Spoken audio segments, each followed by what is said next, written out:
Pessoal, mais um vídeo do canal Sola Escritura, e hoje eu quero falar de um assunto que diz respeito ao cristianismo. Qual tipo de cristianismo que você está vivendo?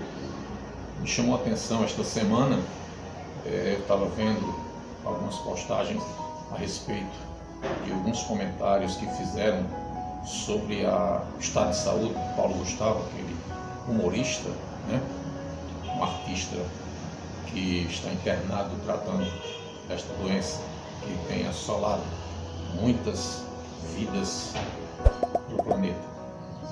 E me chamou a atenção alguns comentários que foram feitos por pessoas que eu não sei que credo estas pessoas professam, porém eu afirmo com toda segurança, não se trata de um cristianismo do padrão bíblico. Pessoas que estavam atribuindo aquilo que ele estava colhendo por haver feito algumas brincadeiras envolvendo o nome do Senhor Jesus. Eu particularmente, eu repudio esse tipo de coisa, porque eu sei que Jesus ele é muito poderoso e nós vivemos ainda no tempo da graça.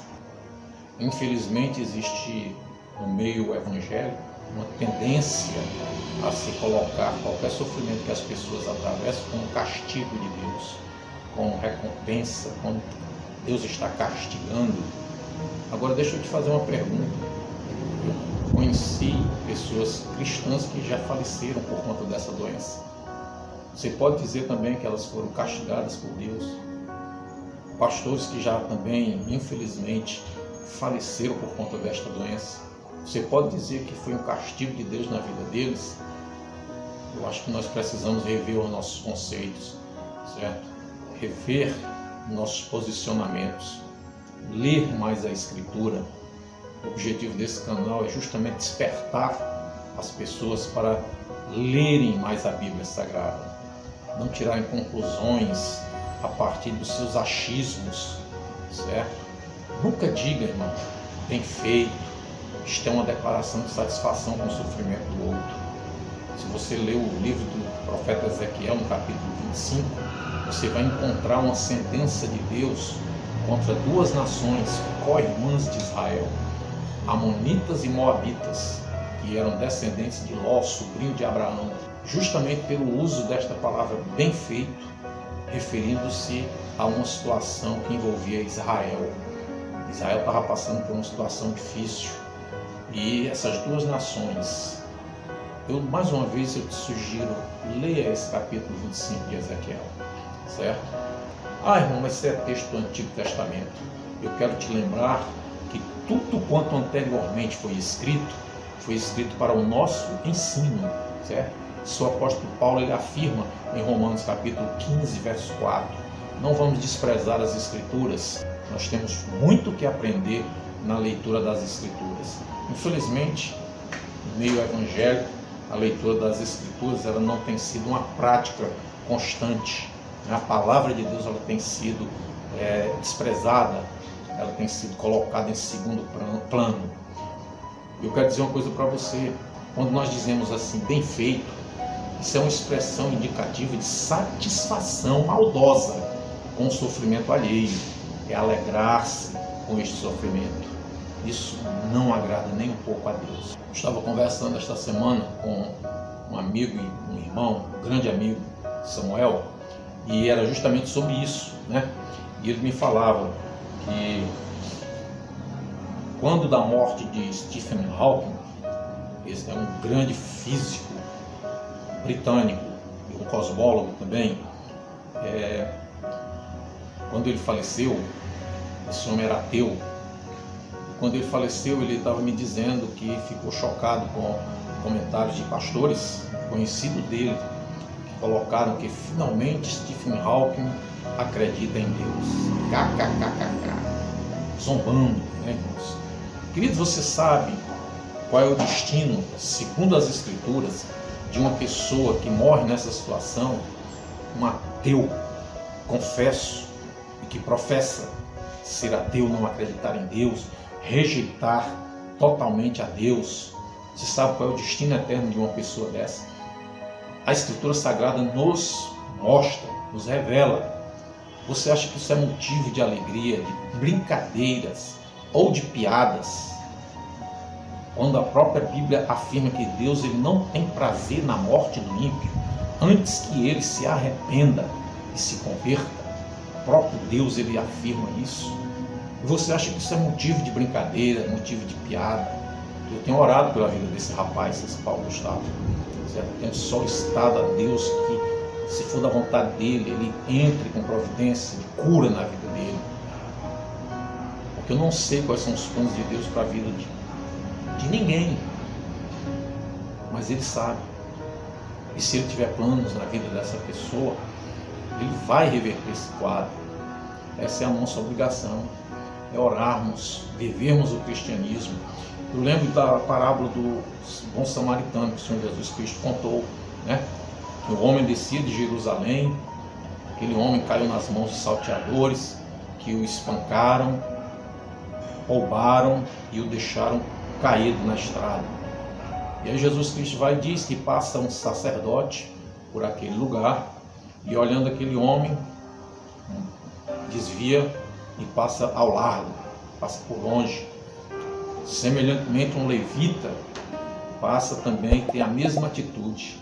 Agora deixa eu te chamar a atenção, olha, um sacerdote, né, que era aquele que oficiava o sacrifício, que levava o sangue dos animais à presença de Deus, aquele sacerdote que era responsável pela a vida espiritual do povo judeu, do povo hebreu na época, e o levita, que era a única tribo que tinha autorização para cuidar do tabernáculo. O tabernáculo, que era o templo de adoração a Deus na época, eram os únicos que podiam e que isso continuou quando o templo em Jerusalém.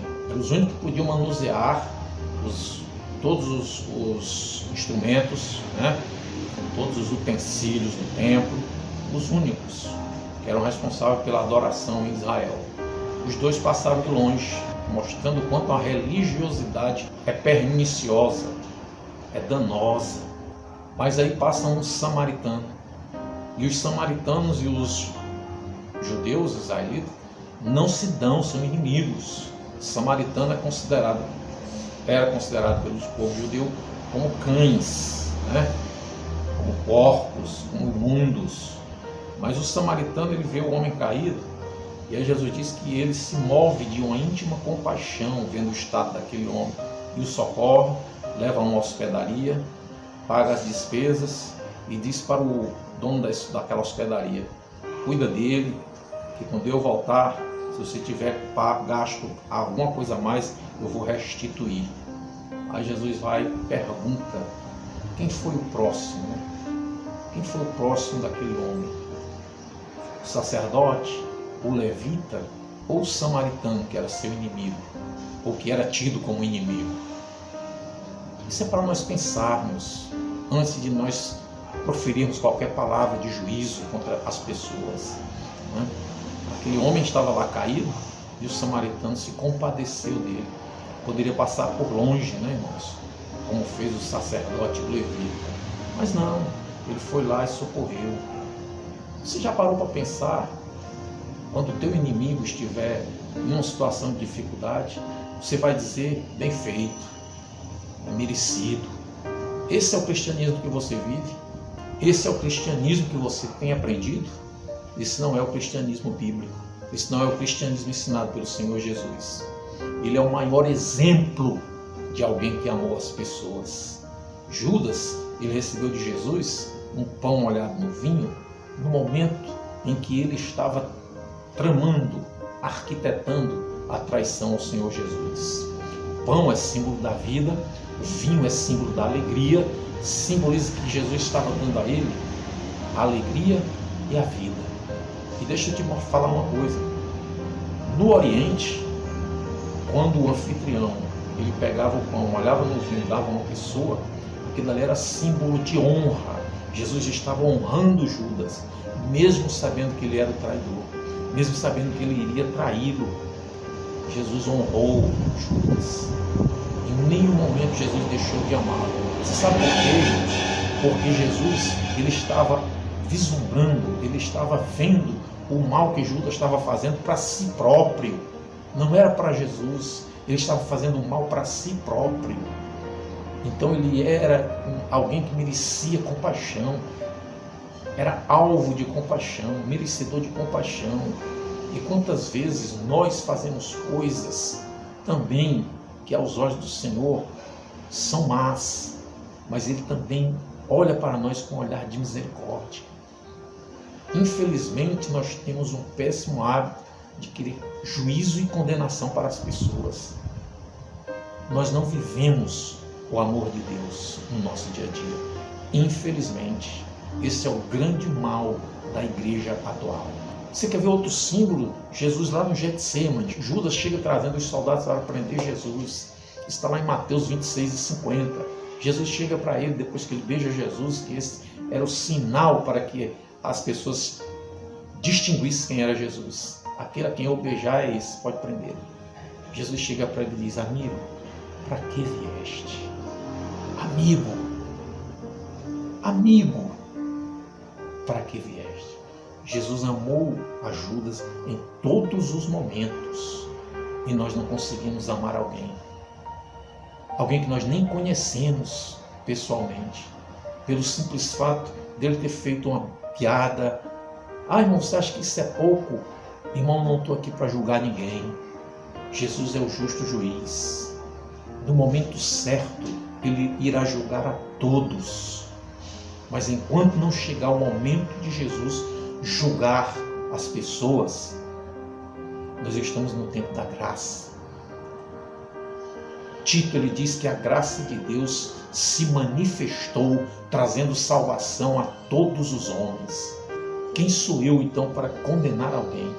Quem sou eu então para proferir juízo sobre a vida das pessoas? Quem sou eu então para não amar o meu semelhante? Oremos. Esse vírus não faz distinção de pessoas. Esse vírus ele não escolhe pessoas.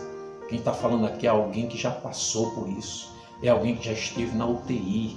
É alguém que já esteve no oxigênio, que sentiu na pele. E eu não desejo isso para ninguém, seja quem for. O meu apelo sempre é o mesmo para as pessoas. Cuidem-se, porque este vírus está aí. Ele é real. Mas eu quero voltar. Vamos ler a Bíblia Sagrada. Vamos ler as Escrituras. Vamos aprender a amar as pessoas. Aprender a amar o nosso semelhante. Chega de juízo. O justo juiz irá julgar no momento certo. Vamos ler a Bíblia. Toda a Escritura é inspirada por Deus e proveitosa para ensinar, para repreender, para corrigir e para instruir em justiça.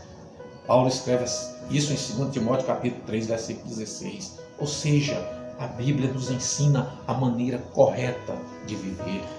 Vamos aprender com as Escrituras. Vamos aprender com o que Deus escreveu para nós. Que Deus em Cristo vos abençoe. Convido vocês a, se ainda não for inscrito, se inscreva no nosso canal, badala o sininho aí, dá o teu like, pode dar o teu dislike também, se você não gostar.